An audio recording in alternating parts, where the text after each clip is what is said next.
ذرا توجہ فرمائیے. حضرت خالد بن ولید کا نام سنا ہے؟ یہ سیف اللہ ہے، اللہ کی تلوار. حضرت خالد بن ولید نے اپنی بیوی کو طلاق دے دی اور بڑا عرصہ وقت اچھا گزرا، طلاق ہو گئی، بیوی چلی گئی. ایک باغ بھی دیا تحفے میں. بعد میں ایک آدمی پوچھنے لگا، حضور آپ نے بیوی کو طلاق دے دی، کیا معاملہ تھا؟ آپ فرمانے لگے کوئی مسئلہ نہیں، میری بیوی بڑی نیک تھی، پرہیزگار تھی، اچھی تھی، فرما بردار. انداز دیکھیے گا. کہنے لگا جناب عجیب بات ہے، طلاق بھی دے دی اور اچھی بھی بڑی تھی، کس بات پہ طلاق دی؟ آپ فرمانے لگے وہ میرے ساتھ 27 سال رہی ہے. کتنے سال؟ اور میں انتظار کرتا رہا ہوں. میرے نبی پاک صلی اللہ علیہ وسلم نے فرمایا جس کو اللہ تکلیف نہیں دیتا اس سے اللہ ناراض ہوتا ہے. میں نے 27 سال انتظار کیا، اس کے تو کبھی سر میں درد نہیں ہوا تھا. تو آپ فرماتے ہیں میں نے اسے ایک باغ دے کے بھیج دیا اس کے میکے. میں نے کہا تیرے اوپر چونکہ آزمائش نہیں آتی تو کہیں ایسا نہ ہو اللہ تجھ سے ناراض ہے تو مجھ سے بھی ہو جائے. مانے لگے اس خیال میں نے اس کو بھیج دیا ہے کہ اس پہ تو تکلیف ہی کبھی نہیں آئی. ہمارے ہاں ذرا ذرا سی آزمائشیں ہیں اور لمبے چوڑے پہاڑ ہیں. اور ایک اور بات سن لیں، آزمائشوں میں جو جینا سیکھ جاتا ہے نا، رب کریم اسے درجے بھی بڑے ہی عطا فرماتا ہے. جس کا دنیا میں کوئی سہارا نہیں نہ بنتا پھر اسے خدا کی رحمت آگے بڑھ کے سہارا عطا فرماتی ہے.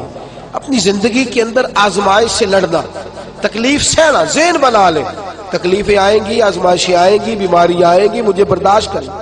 جس کے اندر برداشت ہے اس کا حوصلہ بہت بڑا ہے، اور جو برداشت سے آ رہی ہے وہ ختم ہو جائے.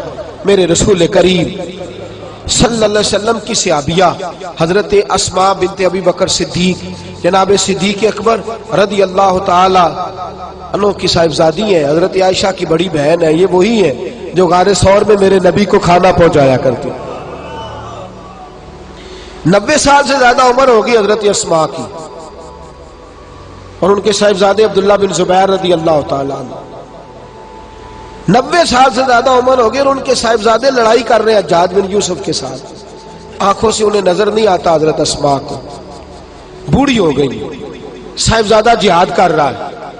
حضرت عبداللہ بن زبیر اپنی والدہ کے پاس آئے اور آ کے کہنے لگے اماں میرے کچھ ساتھی بھاگ گئے ہیں، کچھ کمزور ہو گئے، حجاج کے ساتھ میرا مقابلہ ہے. والدہ بڑا کم نظر آتا ہے، پریشان ہے، 90 سال سے زیادہ عمر ہے. اور ماں گلی میں جھگڑا ہو رہا ہو تو بیٹے سے کہتی ہے بیٹے تو اندر آ جا جلدی سے، تو نہ بیچ میں حصہ لے لے.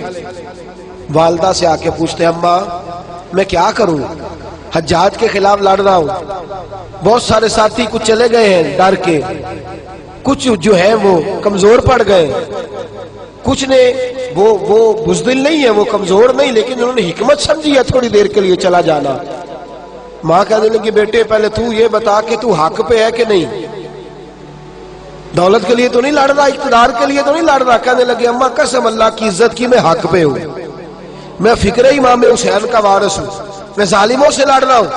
تو ماں کہنے لگی بیٹے جا. پھر والدہ کہنے لگی جا میرا بیٹا اور جا کے اس کے ساتھ لڑائی کر، اگر تو فتح یاب ہو گیا تو میں شکر ادا کروں گی، اور اگر تو شہید ہو گیا تو میں قیامت میں تیرے اوپر فخر کروں گی. تو کہنے لگے اماں وہ بڑے ظالم ہے. بوڑھی ماں کا حوصلہ دیکھ، وہ بڑے ظالم ہے، وہ تو مسئلہ کر دیتے ہیں، ناک کان گلا کاٹ دیتے ہیں، اتنا سخت میرا دشمن ہے. والدہ کہہ رہی ہے بیٹے سے، 90 سال کی بوڑھی اماں کہتی ہے بیٹا بکری کو ذبح ہوتے وقت تکلیف ہوتی ہے، کھال اترتے وقت تکلیف نہیں ہوتی. تکلیف تجھے ایک وقت ہوگی جب تیر لگے گا، جب تلوار لگے گی. ناک کان کاٹتے تجھے کیا تکلیف ہوگی، اللہ تجھے زیادہ اجر عطا فرمائے گا. جا مجھے بہادر کی ماں بننے کا شرف دے، بزدل کی ماں بننے کا شرف نہ دے. یہ دلیر ماں کا حوصلہ. یہ لفظ کیا کہ بیٹے کو بھیجا. حضرت عبداللہ بن زبیر لڑے، 14 دن تک آپ کی لاش لٹکی رہی، لیکن 14 دنوں تک آپ کے وجود سے خوشبو ہی آتی رہی. حجاج بن یوسف نے آپ کی ماں کو بلایا، حضرت اسماء آئی، کہنے لگا تجھے پتہ ہے تیرے بیٹے کی لاش لٹک رہی ہے؟ کہنے لگی کیا کہا؟ لٹک رہی ہے؟ ہاں تیرے بیٹے کی لاش لٹک. کیا کہتے ہو؟ تیرے بیٹے کی لاش لٹک رہی ہے. پھر بتا لو. تیرے بیٹے کی لاش لٹک رہی ہے. تو آپ فرمانے لگی شکر ہے اللہ کا، میرے بیٹے کی لاش لٹک رہی ہے، کہیں جھکی ہوئی تو نہیں ہے نا، کسی ظالم کے آگے جھک تو نہیں نہ گئی، کہیں اس نے گلا کٹایا ہے کہیں جھکایا تو نہیں نا, شکر ہے میں اللہ تعالیٰ کا. کہنے لگے تو مجھ سے سفارش نہیں کرے گی کہ اس کی لاش کو ہٹا دوں؟ آپ فرمانے لگے جس رب نے اسے شہید ہونے کا حوصلہ دیا ہے وہ اسے قبر کی اعلیٰ جگہ بھی عطا فرمائے گا. حضرت عبداللہ بن زبیر جنت المعلیٰ میں آرام فرما رہے ہیں اور سرخیل ہے وہاں کے مسلمانوں کے. عزیزوں, تکلیفوں کو آگے بڑھ کے وصول کرنا, ذرا ذرا سی بات پہ لوگ چیختے چلاتے ہیں, کفر بولتے ہیں, گھروں میں فوتگی ہو جائے تو کفر. حضرت جعفر طیار شہید ہوئے, حضرت علی کے سگے بھائی تو ان کے گھر کی عورتیں رونے لگی. حضور نے فرمایا جاؤ انہیں چپ کراؤ. صحابہ گئے, خاموش نہیں, پھر رونے لگی. فرمایا چپ کراؤ انہیں, پھر چیخنے لگی. تیسری بار حضور نے فرمایا نہیں چپ کرتی تو ان کے منہ میں خاک ڈال دو. انہیں پتہ نہیں جو بین کرے, سر پھاڑے اور اپنے چہرے پر اپنے ہاتھ مارے وہ تو میری امت میں شامل ہی نہیں ہے, تو میری امت میں شامل ہی نہیں. میرے عزیزوں, شریعت اسلامیہ حوصلے کی بات کرتی ہے, صبر کی بات کرتی ہے. گھروں کے اندر ذرا ذرا سی بات پہ بے صبری کرنا, ذرا دو چار جملے بھی ہم ہضم نہیں کر سکتے, ایک بے رخی بھی ہم ہضم نہیں کر سکتے, تھوڑی دیر کے لیے بھی کوئی آنے والی تکلیف ہم برداشت نہیں کرتے. بے صبری ہے, ہماری کم حوصلہ ہے اور تحمل مزاجی سے دور چلے گئے ہیں, اس لیے ہمارے غم بھی روز بروز بڑھتے چلے جا رہے ہیں. رب کائنات کی بارگاہ میں یہ التجا کیا کرے اللہ ہمیں حوصلے عطا فرمائے اور ساتھ رب کریم ہمارے اوپر وہ والا فضل فرمائے اس طرح وہ اپنے نیک بندوں پر فضل فرماتا ہے.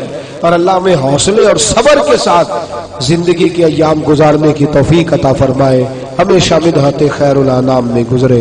دعا ہے یہ عمر درود و سلام میں گزرے. آخر دعوانا ان الحمدللہ.